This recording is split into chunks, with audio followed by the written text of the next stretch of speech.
Sinasamantala naman ito ng mga kawatan na ang puntirya, mga bahay na walang tao.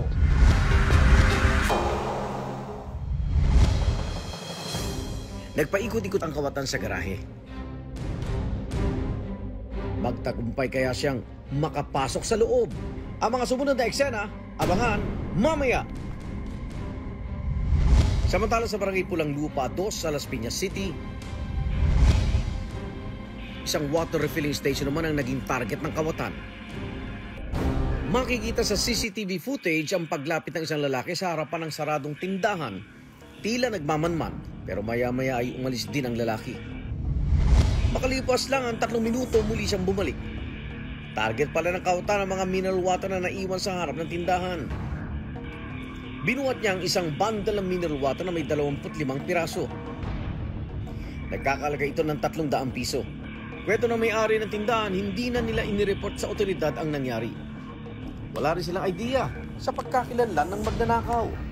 Dahil sa nangyari, pinapasok na nila ang kanilang mga paninda sa loob ng tindahan. Sa Tayabas, Quezon, nakilala ng alisto si Girlie Ayala, biktima ng akyat bahay. Maganap po kasi mag-online na po yung anak kong bunso. First day po yun ng online class. Ire-ready ko na po yung mga gagamitin. Di ang una ko pong hinanap yung laptop. Ay nung hinanap ko na po yung laptop, akala ko po ginamit ng mga anak ko sa kabilang kwarto. Kaya kinato ko po yung aking pangalawang anak dito sa kabilang side ng kwarto. Hindi naman daw po niya ginamit. Para malaman kung anong nangyari sa nawawalang laptop, pinanood ni Girlie ang kuha ng kanilang CCTV camera. Dito nakita niya ang isang di kilalang lalaki sa loob ng kanilang bakuran. Para makapasok, sumampas sa bakod ang lalaki. Ginamit niyang hagdan ng gate para makaakyat papunta sa terrace sa second floor.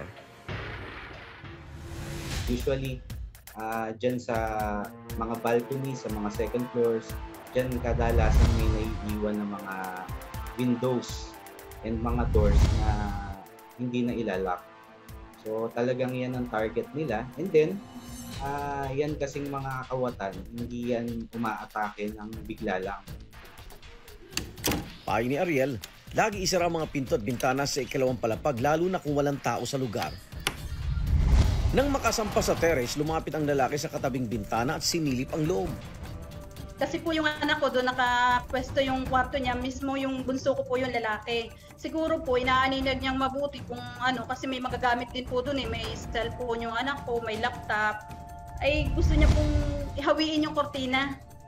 At trinay niya pong pumasok na gusto niyang pumanhik talaga yung half niyang body, pumasok. Naiwang nakabukas ang sliding door sa terrace. Dito, pumasok ang kawatan. Nakuha niya ang laptop ng anak ni Girlie na nagkakalaga ng 25,000 pesos. Ay kay Girlie, nagtangka rin daw pumasok ang kawatan sa bahay ng kanyang kapatid na malapit lang sa kanila. Hindi nagtagumpay ang kawatan dahil sarado ang lahat ng pinto at bintana ng bahay. Inireport nila ang insidente sa otoridad. Pero hanggang ngayon, hindi pa rin tukoy ang pagkakilanlan ng suspect. Ay sobrang kaba po, hindi ko nga, pati mga anak ko po hindi makatulog sa gabi. Gusto lagi parang sama-sama kami na wag na muna ako matulog sa kwarto. Kasi po natakot sila tuwing gabi, kahit hindi na yung mga anak ko ang utusan ko magsarado, talagang china-check namin mag-asawa kung nailak po ba.